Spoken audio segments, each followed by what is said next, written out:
来，今天给你们讲解一下7月的终身质保啊，终身质保的一个条件。很多车友最近在评论区问了，终身质保哪些要求，然后今天给你们讲解一下了。终身质保的话，很多车友说我车子改装了，或者车子这里刮了那里碰了，然后会不会影响质保？今天给你们说一下了。然后厂家的终身质保的话，是从23年开始的，23年的车子出厂之后，基本上都是有终身质保的。然后买车的时候会有一个终身质保协议要给你填的，然后还有跟你讲哪些是保的，哪些是不保的。一般的话4S店都会讲的，有一个专门人负责这个事。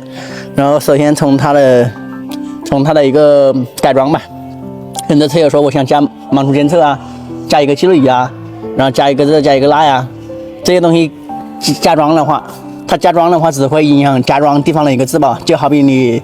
加一个后视镜的盲区监测，最近很多车友问这个问题啊，加一个盲区监测的话，因为盲区监测会涉及到一个镜片嘛，然后包括它的一个线路，包括它的一个模块呀，就是连带的那些地方，它就会影响质保。也就是你装的这个后视镜，它的线路以及它的一个后视镜出现问题了，它是不保的。但是其他地方出问题了，就好比你说改了这个嘛，然后现在车门生锈了，或者方向机坏了，或者变速箱坏了，只要是你按时保养的，它这些地方都是保的，只是说这个后视镜这一块不保了。就好比你装了一个记录仪，是不是改了保险丝盒内的一个线路，从保险丝盒内取电嘛，改了一个这个线路改了之后啊，如果说是因为这个行车记录仪导致这个线路烧的，或者出现相关的一个故障，因为它要从保险丝接电嘛，出现相关的故障，这一块是不保的。但是其他地方，你说发动机坏了啊，变速箱坏了啊，那个是不影响的，不影响其他零部件质保的。只是说你改装的地方，它会影响改装件以及它周边动的或者涉及到的一个零部件的一个保修啊。还有一部分车友问，我去外面这里磕了一个小坑，或者这里磕了一个小坑，不去4S店修会不会影响质保？如果说你这里磕了一个坑了，然后去外面做了钣金油漆修复，然后这个面的质保就没有了。但是这个门没有做的话，这个门还在质保范围内啊。所以说7月这个终身质保啊，它管的还是比较宽松的，也就是你动的地方它不保，不动的地方依旧在承保范围内啊。所以说这个还是比较宽松的，看到没有？不像有些车型，也就是说你全程所有东西必须在4S店搞，你必须在4S店搞才有终身质保。你哪怕去外面修了一个小事故，它就会给你取消啊。但是7月的话是没有这个说法的。所以说7月这个相对应的话，它条件还是很宽松的。因为现在终身质保的话，不止7月一个厂家在搞啊，很多厂家都在搞这个终身质保啊。而且终身质保的话，保的东西也很多啊。然后还有部分车友说，保的是不容易坏的，容易坏的都不保。因为有一些东西它属于一个特殊零部件嘛，就好比有哪些东西不保，就是那些橡胶类的、轴承类的，因为这些东西它会随着时间延长而去老化嘛，所以说不保它也是正常的。但是像车身呐、车门呐、车骨架呀这些东西，之前国产车不是很多容易生锈吗？说过了3年质保期不保嘛，7月其实在10年前了就有这个保障啊。只要你是基本上保养记录齐全的，出现车门锈蚀啊或者掉漆了，如果说你车还在10年范围内啊，在10年范围内，它都是可以去4S店申请免费做油漆或者换门的。这个案例也是有的，因为之前有的车友嘛，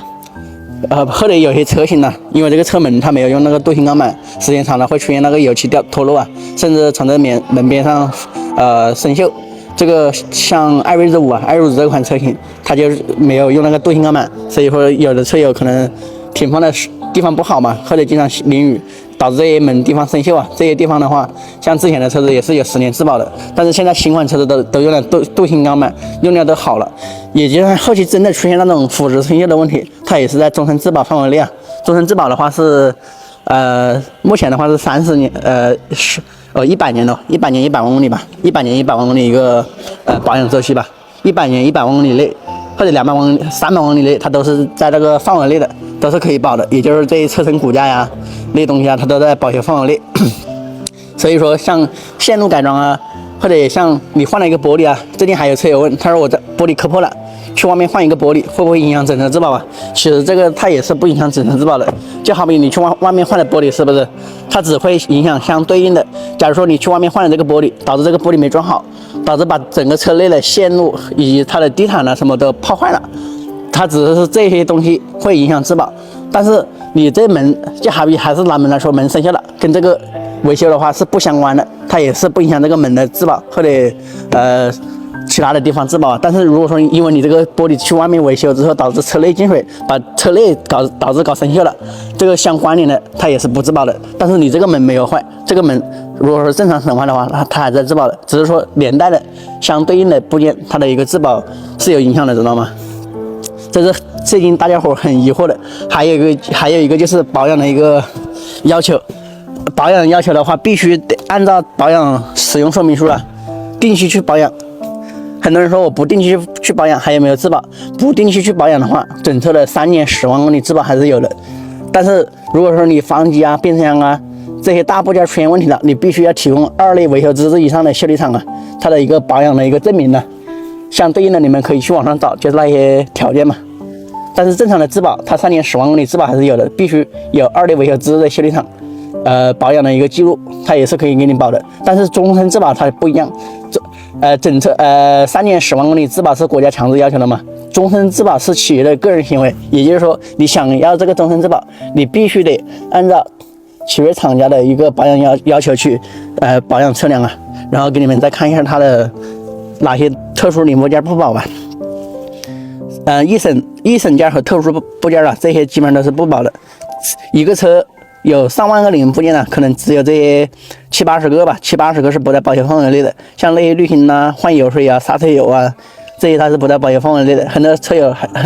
不理解保养和保修是什么东西保养的话，就是像那种车子正常使用过程中要维护的，就像你人每天要吃饭一样，吃饭的话肯定是要花钱的嘛。它保养换机油、换刹车油、换变速箱油这些它也是需要自费的。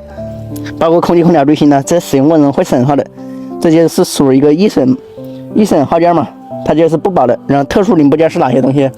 特殊零部件说的简单直白点，就是哪些东西带橡胶的，你只要所理解的带橡胶的东西，因为橡胶嘛，它肯定是有使用寿命的嘛，这些它是不保的。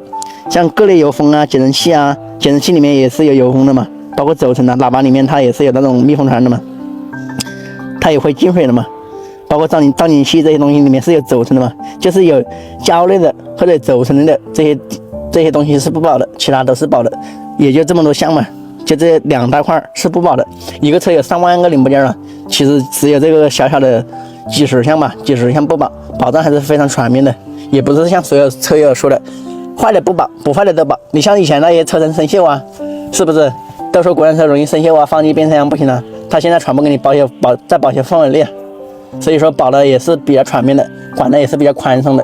然后保养的话，就是像油车的话，就是每6个月1.6T 以下的每6个月5000公里保养一次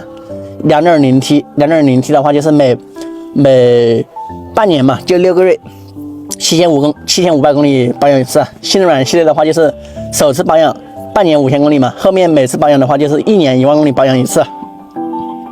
只要按照它使用要求来的话，它都是给你保的，知道吗？它都是给你保修的。然后保养超期，还有部分车友说首保超期了还能不能做首保？首保超期的话其实是可以做首保的，但是必须要跟4S店申请，超期1个月内吧都是可以做的。包括终身质保会失效的，你6个月内没有去